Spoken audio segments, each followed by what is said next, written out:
Pagbabago ng punong komandante at pagbabago ng hepe ng pangkalahatang kawani. Wala tayong ibang pagpipilian kung gusto nating talunin ang kalaban.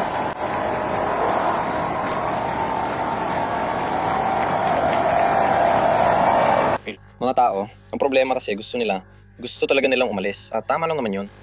Umabot na sa sukdulan ang alitan ni Fyodorov at Syrskyi. Sa huli, tinanggal ni Zelensky ang ministro ng depensa ng Ukraine matapos aminin na binigyan siya ni General Syrskyi, punong komandante ng sandatahang lakas ng Ukraine, ng ultimatum, ang mga militar o si Ministro Fyodorov. At pinili ni Zelensky hindi ang makabagong ministro kundi si Syrskyi na direktang pinagre-reportan ng rehimyentong Skelya na nauugnay sa mga pinakamatinding eskandalo sa sandatahang lakas ng Ukraine, lalo na nitong nakaraang buwan.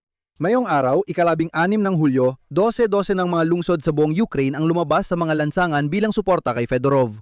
100 tao ang nagtipon sa harap ng opisina ni Pangulong Zelensky at teatro ni Franco sa Kiev na may placard bilang suporta sa ministro ng depensa. Hindi ito laban sa mobilisasyon, pagtaas ng pamasahe o singil sa tubig. Suporta ito kay Mikhail Fedorov. Ibig sabihin, ang taong ito ang sinasabing dahilan kung bakit nakuha ng Ukraine ang inisyatiba sa digmaan.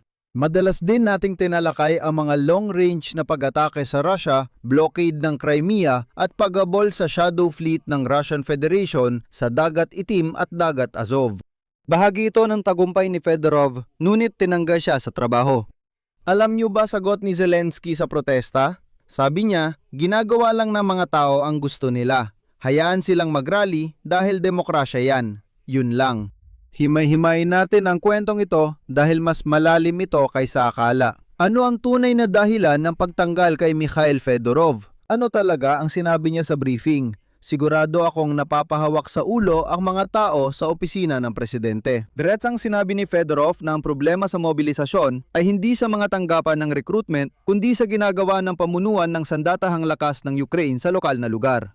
Ikinuwento niya ang mga korap na kinukonsinti sa sistema at ang alitan kay Syrskyi at buong general staff ng sandatahang lakas ng Ukraine. At tatalakayin din natin paano naging si Syrskyi ang nagbigay ng ultimatum sa presidente. At ang pinakamahalaga, anong papel ang ginampanan ng pera, mga kontrata sa depensa at yung mga kaibigang yon na itinulak ni Fedorov palayo sa budget na hindi bababa sa $7 bilyong. Saan galing ang numerong ito? Pag-uusapan din natin. Ang kanluraning media, hindi tulad ng marami sa Ukraine, ay tinatawag ang mga bagay sa tunay nilang pangalan at ngayon, tatalakayin natin ang kanilang opinyon. Mahaba ang episode na ito, kaya umupo ng komportable at magsimula na tayo. Ako si Alexei Pechi. Pag-usapan natin ang mga paksang ito, pero bago magsimula, paki-subscribe sa channel, i-like ang episode at mag-iwan ng komento. Sige, simulan natin sa kronolohiya para malinaw lahat. Noong Mayo pa lang may mga unang balita na si Zelensky ay nagpaplanong tanggalin si Mikhail Fedorov. Kahit na noong panahong yon, kakaunti lang ang naniwala dito at yung mga nagsasabi nito ng direkta, tinawag silang mga traidor syempre. Noong Hulyo 12, biglang inanunsyo ni Zelensky ang pagbabago sa buong pamahalaan. Umalis si punong ministro Svyrydenko at automatikong kasamang umalis ang buong gabinet. Formal na dahilan, pagbabago. Bagong estratehiya, ngunit may ulat din na maaring hindi na mapasama si Ministro ng Depensa Fedorov sa bagong pamahalaan. Ang buong pagpapalit ng gabinete ng mga ministro ay isinagawa para sa kanyang pagtanggal. Habil na takot silang si Ministro ng Depensa lang ang atakehin. Noong Hulyo 15 nakumpirma ito at inilabas ang pahayag na hindi na muling isusulong ni Zelensky ang kandidatura ni Fedorov sa bagong gabinete ng mga ministro. Sa halip na siya, iminungkahi na ibigay ang Ministry of Defense kay Igor Klimenko na siyang pinuno ng Ministry of Internal Affairs at dating hepe ng pambansang pulisya. Agad nagpost ng pamamaalam si Fedorov at sinabing, malaking karangalan ang maglingkod sa sambayan ng Ukrainyano bilang ministro ng depensa. Sa huli, nagdagdag siya ng 2 salitang tiyak na pansin ng lahat. May kasunod pa. Sa sandaling yon, malinaw na naunawaan ng lahat ng taga-suporta ni Fedorov kung ano ang nangyayari at nagsimula silang magpahayag ng kanilang pampublikong suporta sa ministro ng depensa. May isa pa ngang kongresista mula sa alagad ng bayan na nagsabing magbibitiw siya sa pwesto kung totoong matatanggal si Fedorov. Noong Hulyo, 16 nagising ang Ukraine at lumabas sa lansangan. Dito, mahalagang maunawaan kung bakit. Dahil si Fedorov ay hindi basta ordinaryong opisyal ng gobyerno. At gaya ng sinabi mismo ni Fedorov, ang mga tao ay lumabas upang magprotesta hindi lang bilang personal na suporta sa kanya, kundi mas para sa suporta sa mga reforma na nagsimula ng gumana. Ayon sa Financial Times, ang kanyang pagbibitiw ay tinuturing na pinakamahalagang pagbabago sa tauhan na maaring magpaina sa pagsisikap ng Ukraine sa digmaan. Husgahan nyo kung anong nagawa ni Fedorov sa 6 na buwan bilang ministro. Pinutol ang Starlink para sa mga sundalong Ruso. Ayon sa mga eksperto at militar, ito ang nagdulot ng kaguluhan sa pamumuno ng tropang Ruso at hindi rin pinayagan ng mga drone na umatake sa lungsod. Logistiko ang lockdown sa Crimea, epektibong naputol ang peninsula. Dahil sa pagkaantala ng supply, bumagsak na rin ang enerhiya roon. Sunod ay ang malalayong pag-atake sa mga Russian oil refinery na nagdulot ng krisis sa supply ng fuel sa Russia at simula ng pagbagsak ng kanilang ekonomiya. 2 operasyon ng ASEAN. Ito ay isang drone blitz na ayon sa Forbes, halos kalahating taon na nagpahinto sa pagsulong ng Russia gamit ang kanilang mga tangke at pwersang pandigma. Tumaas ang pagharang sa mga drone mula 83% hanggang 71%. Tumaas ang pagharang sa cruise missile mula 47% hanggang 87%.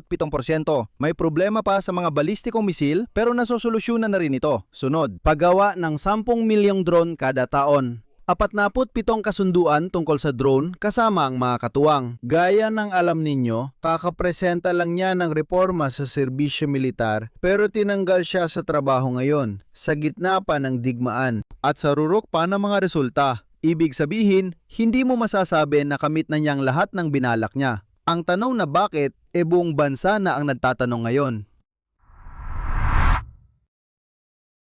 Unang binanggit ni Zelensky ang opisyal na dahilan sa closed-door na pagpupulong ng fraksyon ng Alagad ng Bayan. Ang dahilan ay isang sistematikong hindi maresolbang alitan ni Fedorov kay punong komandante ng sandatahang lakas ng Ukraine, Alexander Syrskyi.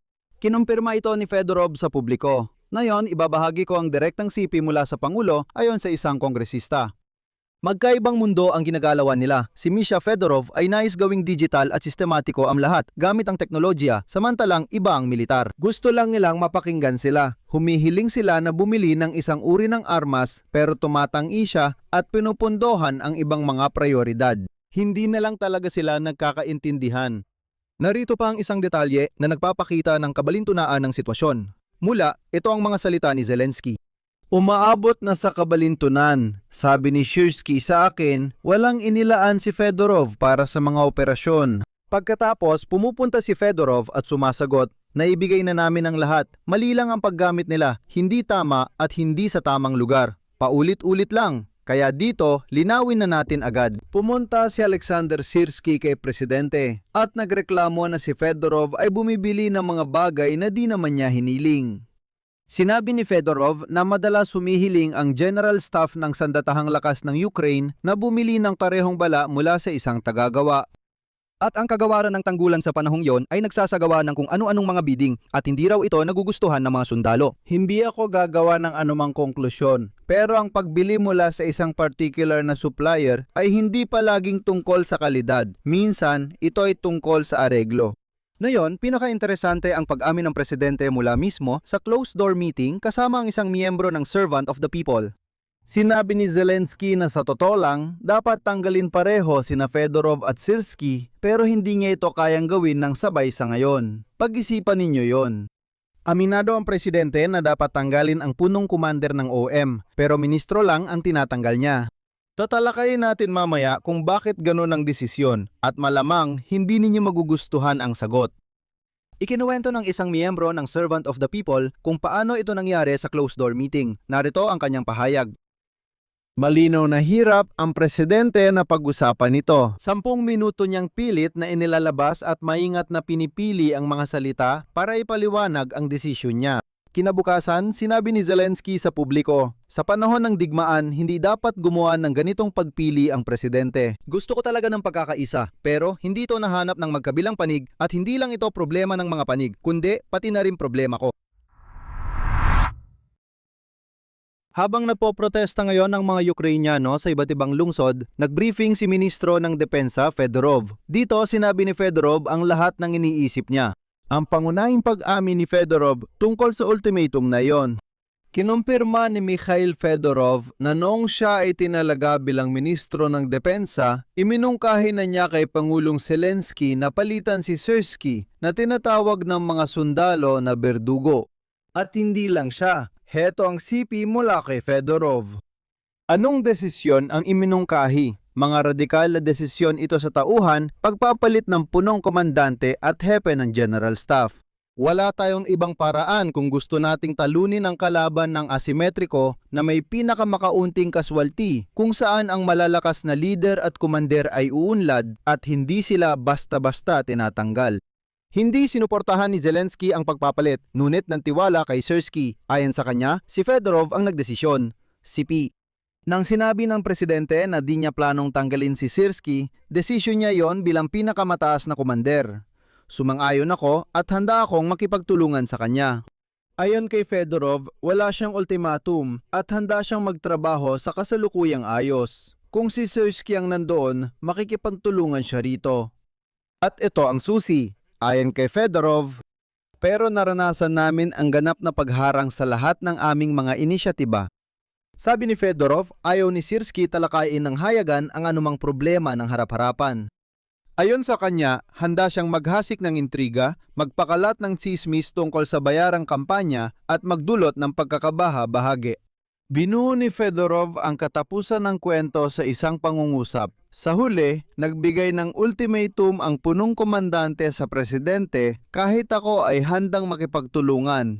Ayan na, diretsang inamin ni Fedorov. Nagbigay ng ultimatum si punong komandante Syrskyi sa presidente at pinili ng presidente ang punong komandante, tinanggal ang ministro. Sa totoo lang, kinumpirma ng mga source na ang buong hanay ng mga general, hindi lang si Syrskyi, kundi ang buong grupo ng mga general ni Syrskyi ay nagbigay ng ultimatum kay Zelensky. Sila, ibig sabihin ang mga militar o ang grupo ni Fedorov. Sa kabila nito, bibigyan ko ng kredito si Fedorov, hindi niya nilait si Syrskyi, hindi niya ito ininsulto sa kahit anong paraan. Sinabi niyang hindi dapat maliitin siya bilang pinunong militar. Dahil noong 2022 ayon kay Fedorov, si Syrskyi ang nagligtas sa bansa. Siya ang namuno sa depensa ng Kiev, Kharkiv, pagpapalaya ng Kherson at iba pa. Pero dagdag pa niya, mula noon ay nagbago na ang digmaan. CP. Hindi na natin basta-basta magagamit ang mga nag-worth noong 2022. Ito ay ideya ng kagawaran ng tanggulan tulad ng digmaan ng mga drone kung saan mas malaking pondo ang napunta sa mga drone kaysa sa mga artilyeryang bala. Mas pinagsikapan ang pagbuo ng sariling sangay ng militar, mga puwersang walang pilotong sistema. Pero ayon kay Fyodorov, hindi ito nagustuhan ng mga general. Ano-ano pang mga problema sa hukbo ang ibinahagi ni Fyodorov. Dito, hindi rin siya nagatubili. Una ay ang mobilisasyon at TCK. Direkta siyang tinanong kung bakit bilang ministro ng depensa, hindi niya nireporma ang mga tanggapan ng pagpapakilos. Paalala, si Zelensky ang nagakusa sa kanya sa fraksyon dahil sa kabiguan ng reforma sa mobilisasyon. Ito raw ang opisyal na dahilan ng pagtanggal sa kanya. Pero tulad ng naalala nyo, hindi naman yon ang tunay na dahilan. Pinabulaanan ng sagot ni Fedorov ang paratang na iyon. Sabi niya, ang TCK ay hindi talaga direktang nasasakupan ng ministro ng depensa, kundi direkta silang nasa ilalim ng hukbong lupa na nasasakupan naman ng punong komandante na si Syrskyi na siya namang humarang sa mga inisyatibo ni Fedorov. Inakusahan si Fedorov sa kabiguan ng reformang hindi naman niya pinamunuan. Pagkatapos, binanggit niya ang isang mahalagang bagay, CP. Hindi natin kayang lutasin ang isyu ng mobilisasyon nang walang bagong panlipunang kasunduan at nagbigay siya ng mga halimbawa kung paano ito dapat gawin. Ang ikatlong Piatti Corpus ay doon na itatag ang doktrina at vertikal o ang hartiya na may pila ng hindi bababa sa 2,000 dayuhang nais lumaban. Isa pang CP. Sa hukbo, maraming tao na kayang gumawa ng higit pa kung bibigyan sila ng kalayaan. Sa madaling salita, napakasimple ng punto ni Fyodorov, hindi mo mareresolba ang isyu ng mobilisasyon kung may malalaking problema sa mismong hukbo. Dito niya naalala ang rehimyentong Skelya at ang kumander na ika-100 at 55 brigada na kamakailan lang inaresto. Alam niyo na kung bakit. Ayan. Sabi niya, dapat ayusin ito para maintindihan ng mumobilisahin kung saan sila pupunta. Pangalawa, ang korupsyon sa loob ng hukbo. Ayon kay Fedorov, upang masukpo ang korupsyon at eskandalo gaya ng kaso ng rehimentong Skala, ito ay kontrobersyal na kwento tungkol sa commander ng brigada. Dapat palitan ang pamunuan ng sandatahang lakas ng Ukraine, kabilang si Syrskyi at ang hepe ng General Staff na Signatov. At pangatlo, ayon sa kanya, may digital na datos ang Estado tungkol sa sitwasyon sa harapan, tungkol sa mga kaswalti at mga tagumpay ng bawat individual na komander. Ibig sabihin, pwedeng sukatin ng objektibo ang epektibo ng mga general, hindi ayon kay Fedorov o sino paman, kundi batay sa tunay na digital na datos. Pero mukhang ito mismo ang kinatatakutan, no? Kahit paano, pinangangambahan ng ilan. Ngayon, mismo ang kanluraning media at dito sa atin ay binabanggit na pera kahit ayaw nila sabihin ng direkta. Iniulat ng Forbes, pagdating ni Fedorov sa kagawaran ng tanggulan, naglunsad siya ng malawakang audit na nagbunyag ng mga korap na kasunduan na umaabot sa bilyon-bilyong dolyar. Tinukoy ng Economist ang halaga. Natuklasan ng audit na may humigit kumulang 7.2 bilyong dolyar na labis na paggastos. At kumilo si Fedorov ayon sa isinulat ng Forbes na mabilis at walang awa. At narito ang mismong sinabi ni Fedorov. Sinabi namin, ipasailalim natin silang lahat sa polygraph. Ang hindi pumayag ay kaagad tinanggal sa trabaho. Ano ang meron tayo? Isiniwalat ng tao ang mga iskema na bilyon-bilyon ang halaga, itinaboy ang mga angka ng armas mula sa budget ng depensa na lalong nagpataas ng tensyon. At makalipas ang kalahating taon ay tinanggal siya dahil sa ultimatum ng mga general. Dito, inilahad ng mamamahayag na si Stanislav Asiv na 28 buwan naging bihag ng mga Ruso. Ito nang mas matindi kaysa sa lahat. Ayon sa kanya, si Zelensky ay pumabor sa mga taong nagpayong tanggalin ng presidente si Fedorov upang may pagpatuloy ang pagkuha ng bilyon-bilyon mula sa kagawaran ng depensa. Sabi ng Financial Times, pinipipila ni Fedorov ang mga makapangyarihan na kumita sa mga kontrata sa depensa. Si Fedorov mismo sa briefing ay nagsabi ng isang pangungusap na nagsasaad ng lahat.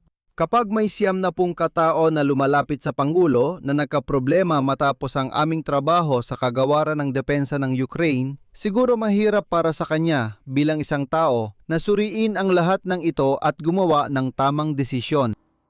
Ang 70 na tao sa paligid ay mga taong maaaring, pasensya na, tinamaan ang bulsa nila ng trabaho ni Fedorov.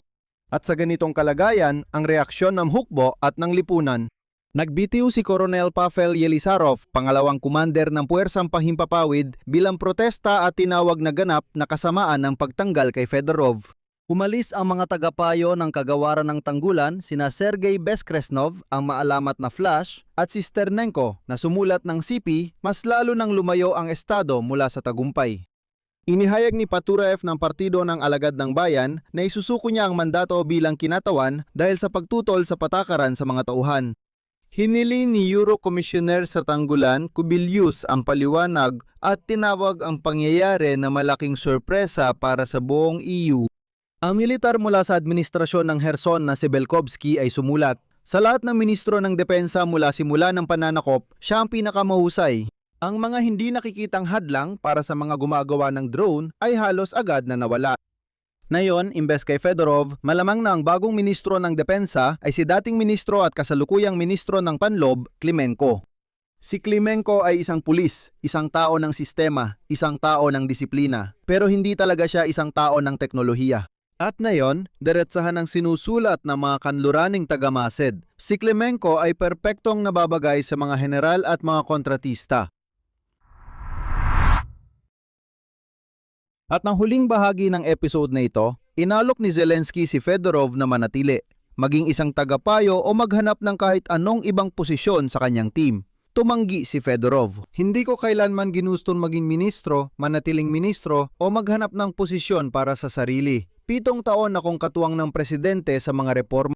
Ako ang taong nasa paligid ng presidente na pinakanagpahalaga at patuloy na nagpapahalaga sa kanya at lubos ko siyang pinapahalagahan. Hindi ko siya binigo, hindi pa rin pinipili ng presidente ang panig ni Syrskyi. Sigurado akong naririnig ng presidente ang mga Ukrainyano at maayos ang sitwasyon. Pero mukhang napili na ni Presidente Zelensky ang kanyang panig at hindi ito pabor kay Fedorov. At ngayon bilang tugon sa mga protesta, sinabi ni Zelensky at ito ang kanyang sinabi. Naiintindihan ko, naririnig ko at tumutugon ako sa sinasabi ng lipunan. Nakikipaglaban tayo para sa kalayaan at demokrasya. Ginagawa ng tao ang gusto nila. Gusto nilang lumabas? Ayos lang yon. Mananatili si Fedorov sa team ko pero ianunsyo pa ang eksaktong papel niya. Sabi ni Fedorov tungkol sa protesta, lumabas ang tao hindi para sa akin, kundi para sa sarili nila. Hindi ako ang paksa ngayon. Ang usapan ay ugat ng problema na dapat lutasin. Sa sistema ngayon, imposibleng manalo. Magbuod tayo. Sa gitna ng digmaan, tinanggal ang pinaka-epektibong ministro ng depensa at tinanggal siya dahil sa ultimatum ng punong komandante na si Syrski na ayon sa presidente ay dapat din palitan. Pagkatapos tanggalin si Fedorov, nag-post pa si Syrski na parang nanunukso na kunwari dahil sa mga operasyon niyang pagpapalaya. Mas eksakto, dahil napigilan ang pagpasok ng mga Ruso sa Kyiv noong 2022 kaya nakakagawa ngayon si Fedorov ng briefing sa Kyiv. At pagkatapos ay nagpasalamat siya sa ministro ng depensa para sa trabaho at binati siya ng good luck. Parang panunukso ito na para bang, alam mo, ang tawag nila dito ay ang angil ng nagwagi. Simple lang siyang umangil na, ayan, kita mo, nanalo ako tapos na kaya sige paalam na. Tinanggal ang ministro na nagbunyag ng mga eskemang nagkakahalaga ng hindi bababa sa 7 bilyong dolyar at nagkaroon ng kaaway sa mga kumikita mula sa budget ng depensa. Nagprotesta ang mga tao, sagot ng presidente, ginagawa lang nila ang gusto nila. Parang lumabas sila, astig, mahusay. Personal, di ako naniniwala na ibabalik si Fedorov. Mas malamang gagawin siyang tagapayo, magdiriwang ang mga general at babalik lahat sa dati. At ang protesta ay unti-unting hihina.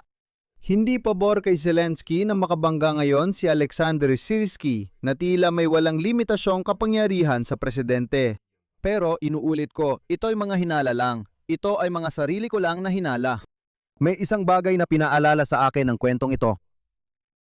Pebrero 2024, isang kilalang general, may alitan sa Bankova. Natanggal sa posisyon, sumabog ang galit ng publiko at walang nangyari. Alam niyo ba kung tungkol saan ito? Ito ang kwento ni Valery Zaluzhny. Naulit, Hulyo 2026, isang kilalang ministro. Alitan sa Bankova, pagkatanggal sa trabaho, mga protesta. Pero dito, nagkapalit ng papel ang mga tao. Dati, tinanggal ang militar pabor sa sibilyang pamahalaan. Tinanggal ang sibilyang ministro pabor sa matataas na pinunong militar. Dito pumapasok ang isang tanong na matagal lang tinatanong ng mga kanluraning tagamasid pero tayo ay nahihiyang itanong. Si Fedorov ang pinakasikat na miyembro ng gobyerno. Siya rin ang pinakapopular na ministro. Sa gitna ng digmaan, lumalabas ang mga tao para magprotesta bilang suporta sa kanya. At dito ang problema ayon sa mga kanluraning media. Ipinakita ng mga survey pagkatapos ng kaso ni Zaluzhny ang isang simpleng aral sa Bankova. Ang sinumang tao na may sariling rating ay magiging kalaban sa hinaharap. Si Syrski, kahit negatibo ang rating dahil sa iskandalo sa skelya at kabiguan sa mobilisasyon, ay ligtas pa rin sa politika. Pansinin mo si Fedorov, kumikilo siya na parang lubos niyang nauunawaan ang lahat ng ito. Tinanggihan niya ang posisyong tagapayo, ayaw niyang maging palamuti lang. Hindi niya personal na inatake si Zelensky. Malinaw niyang sinasabi, 7 taon na akong kasama ng presidente at hindi ko siya binigo. Sa kanyang paligid, ako ang taong higit na nagbigay halaga sa kanya kaysa kanino man. Hindi ito wika na nasaktang opisyal, kundi ng isang politikong gustong panatilihing malinis ang kamay at, mahalaga, bukas pa rin ang pinto. Sa tingin ko, may dapat pag-isipan dito. Gaya ng sinabi noon ng presidente, mag-isip kayo. Dito ako maglalagay ng 3 tuldok. Isulat ang opinyon at konklusyon ninyo sa mga komento sa ibaba ng episode na ito. Sigurado akong may magkokomento, may mag-aakusa sa akin bilang porokobot at ang iba naman, selebot. Ang iba ay nagsasabi, umalis ka, traidor ka. Kaya siguradong aani na naman ng negatibong komento gaya ng dati. Marami. Pechi, binigo mo ako. Sa mga magsusulat ng, Pechi, binigo mo ako, hindi ko kayo pinahanga. Hindi ko kailanman layunin na mapahanga kayo. Hindi ko ginusto na magustuhan ninyo ako. Kaya bago kayo magsulat, isipin ninyo muna, ako ba ang bumigo sa inyo o baka may problema talaga sa inyo? At dito ko na ilalagay ang 3 tuldok. Isulat ninyo ang inyong mga saloobin at mga opinyon sa mga komento. Mag-subscribe kayo sa channel, pindutin ang kampanilya at huwag kalimutang mag-like. Yun lang po, ingatan ninyo ang inyong sarili. Paalam sa lahat.